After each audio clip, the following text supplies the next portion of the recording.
point spreads, prop bets, parlays. These days you can make a wager on just about anything, right from your phone. And advertising for gambling companies is everywhere. But what are the implications of online sports betting, especially for college students, many of whom aren't legally allowed to bet? Hello, and welcome to The On-Ramp, an ongoing series that highlights thought leadership from Suffolk University in downtown Boston. My name is Vasilina Kazakova, and today I'll be speaking with marketing professors Jane Zhu and Müjde Yuksel.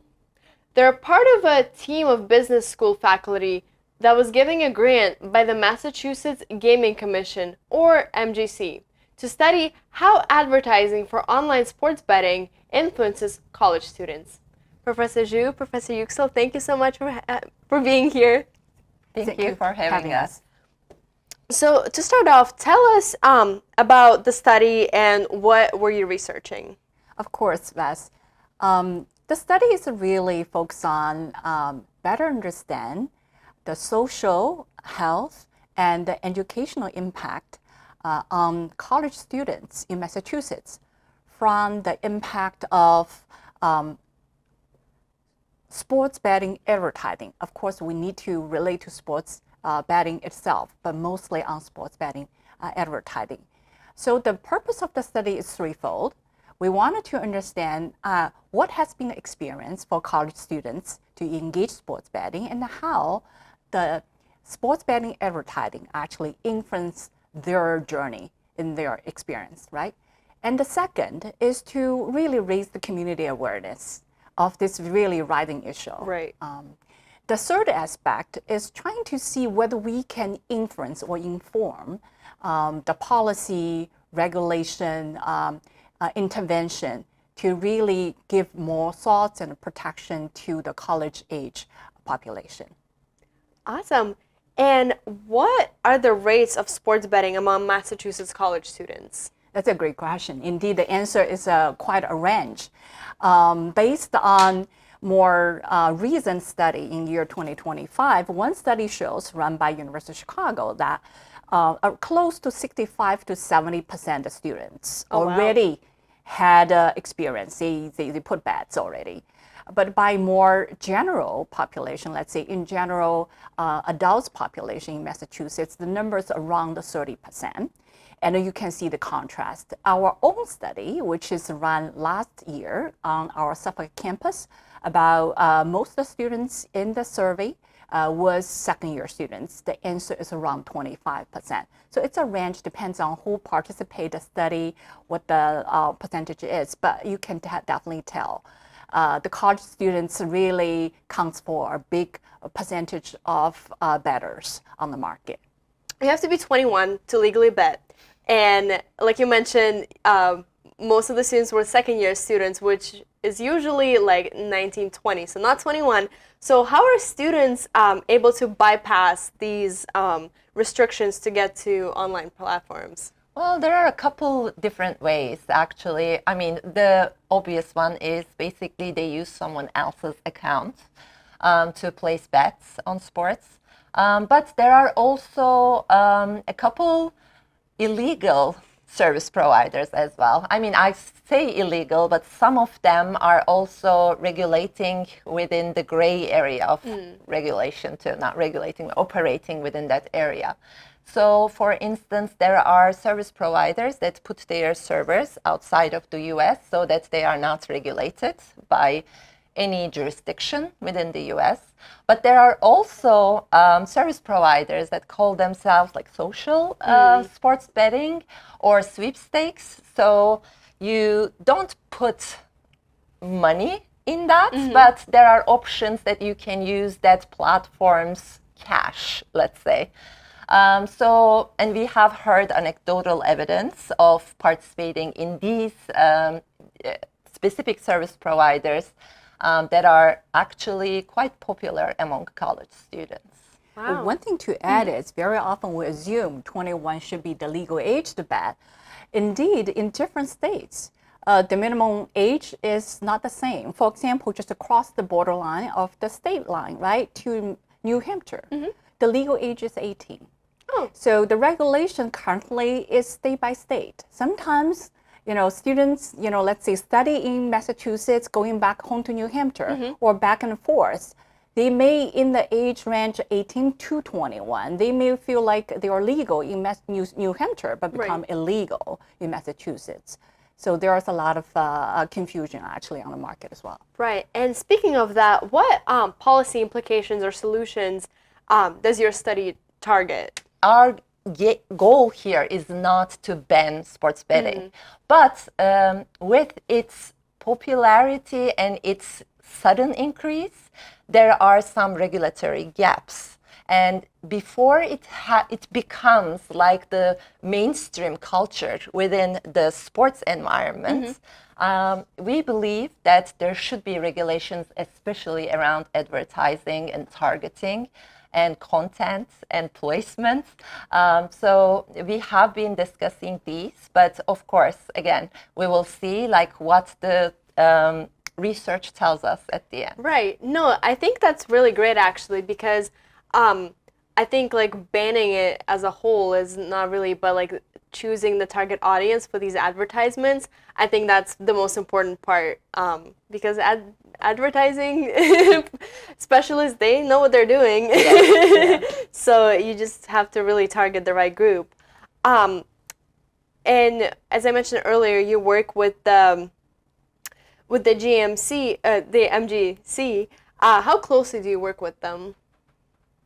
Yes, I actually worked very close with them. Believe it or not, there's a monthly meeting between us and them. So we report what has been done, what kind of help we probably need from them through our research process. And sometimes the regulation landscape changes over time, especially in the last 1 2 years, right? So we want to hear from them. What are the new focus? What do they care about? And in terms of our activities, we have been inviting, for example, the research director of MGC, as well as the chairperson of the Mass Gaming Commission, to our campus to attend our April meeting, the 4-member meeting of our something called community research team. Right? This is a collection of 27 different students from different campuses. Some are from state university, some are from private universities, some are from community college university. So the commissioners and the research director from MGC joined the team, listened to their research agenda. So I would say the collaboration is very close. Another anecdotal story here is just next week, they're going to join our Marketing 499 Consumer Insights and Decision Making class to hear teams report on how marketing campaign can be designed to prevent sports betting, addiction issues, the need for prevention. So I would say it's a very close collaboration. That's amazing. That's really good that you have their support and their input. I think it's really helpful for a study like this. And you just mentioned that students are also involved in this research, quite a lot actually. How so? Do you want me to explain? Yeah, go ahead. So what is different from this research, how this research is different from the other research work is we want the student community to be in the driving seat, and we help them to understand the industry challenges, the impact on their own community, so they own this piece of work, right? So what we do is to first recruit students to form this diverse community research team, right? Then we provide info sessions, let them know what is sports betting. Many of them actually don't have the background yet, right? What is sports betting? What is advertising involved in sports betting? And what is the current regulation relate to sports betting advertising, and how advocacy groups for communities, student community or addiction community has been working? Is there any prevention tools available out there already? So they need to be informed first. Then we ask them to come up with what they care the most list, right? The list of questions they wanted to answer through this study, that's in year 1. Then now we're moving into year 2, so they are the one collecting the data through their peer fellows, like okay, my roommates or somebody I know in my age group had a gambling experience, to let them be the person to collect those data, conduct those interviews, do those observations during, let's say, the Super Bowl game party, right? So they are the one really have the first-hand data, which is very different from our traditional research work. Professors like Müjde and I will be way more efficient, get the work done within, let's say, 8 months, 1 year. But we need to have the first year to train students know how to do work, the research work, robust work. Then the second year they go out to gather data. But in the end, all the recommendations for policy change, those different implementation recommendations will coming from the student too. So that's why it's called a community-based research. No, that's awesome. And how do students feel about participating in a study like this? How do you think? Oh, I mean, they have been very actually involved and engaged throughout this process.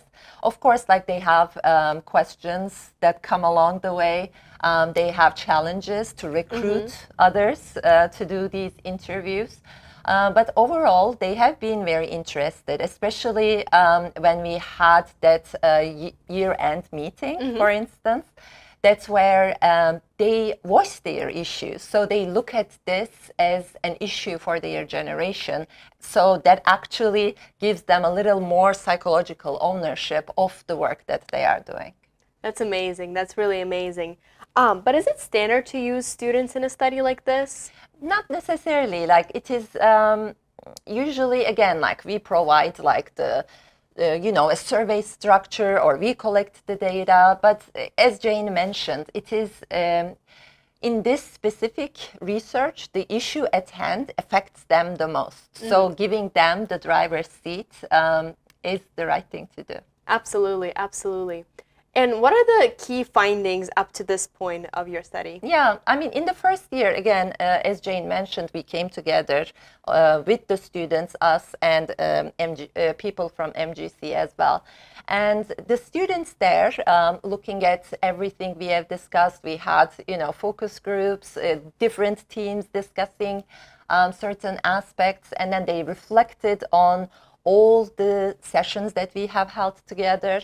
And there were 4 areas that they wanted to focus on specifically. And of course, like the first one is the aggressive and targeted advertising that is practiced by sports betting service providers.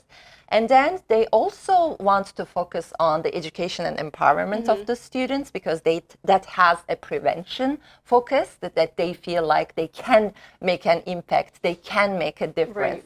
And the third one, based off of that, is actually what they can make difference in is the youth vulnerability. So they want to address that, because they feel like currently they are vulnerable to the offerings of what sports betting has to give to them. And finally, they also want to address the gaps in regulation. So if they identify certain gaps, we will let them to come up with solutions. So we are looking forward to these all these topics and how they will come up with solutions, how they will come up with their findings, and bring everything together at the end of this year, hopefully. Yeah.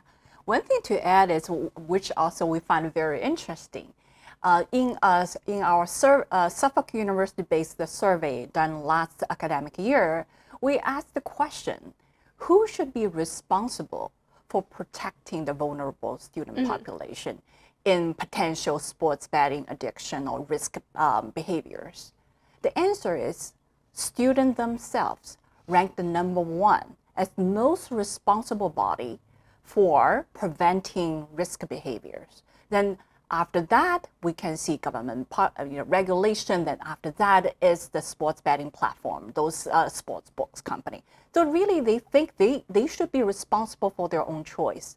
Then that really raised the question, how can we better empower them? If they are not financially literate trained, if they don't know the gimmicks in sports betting advertising, that limit their capability to protect themselves, right? So we need to empower them. That's why we say we are very pleased to see they realize that in this community research group, and they say education, how to empower the student body is a very important research topic. No, I think it's definitely an amazing opportunity for students to kind of go on this journey from being vulnerable to powerful. And I think also education is the greatest weapon against anything that kind of makes you a target in any sense. So I think this is really amazing. And it sounds like you guys have actually achieved a lot of things. Yeah, we definitely are pleased with the progress. And the end of the day, we don't think like sports betting is evil. We don't have that kind of intention to make. We see really sports betting is some kind of a modern day entertainment, but it definitely has very strong risk in terms of gambling risk. So it's like, how can we contain the players in the so-called the positive play zone? Let them enjoy the entertainment part, but not slip into the risk play or problem play, right? Where can we set the protection, on the sports betting and to prevent deceptive advertising on them, right? We have so many creativity going on, like very innovative. If we studied sports betting advertising, how to entice especially first timers, like bet 5 get 200 free, or 500 or even 2,000 previously reported, right? But a lot of them has a lot of fine print, right? Different conditions, and most students don't really have the literacy. Right. I think regulations needed, student education's needed, but how to do that, it will come out of the research finding. Yeah, no, absolutely. I think everything is good in moderation, and everything is good when and fair also to the students and any participant really, when they're fully informed about what's going on and what they're getting into. So I think absolutely this is a really great findings, and I'm wondering, what will your next steps be with the study? Okay. Well, our next steps are actually like currently our students are conducting their interviews with their peers. So upon those interviews, of course, like there is one of the most major sports events upcoming in the new year, the Super Bowl. So we want them to take a journal coming towards to the Super Bowl, like what kind of advertising they are being exposed to. I mean, literally, if we think around that, nobody under 21 should be exposed to sports betting advertising. But again, there are, if you think around like social media, for instance, there are such big loopholes around there, because when it's organic, it's not regulated. Or when someone shares, the disclaimers are not shared along with the advertisement. So what they see, what they observe, their observations throughout the week leading up to the Super Bowl, but also when they are watching the Super Bowl in a social setting, what kind of conversations are going on around sports betting, or what do they see on the broadcast about sports betting? The broadcasters, the commentators, the advertising during the Super Bowl. Of course, everyone's eyes will be on that. But it is really that time frame that we want to capture. What are their experiences around sports betting advertising? No, definitely. It's an incredible topic, and I wish you the best of luck going forward. So Professor Zhu, Professor Yuksel, thank you so much for joining me here today. And thank you for having us. And thank you. We'll see you next time on the On-Ramp.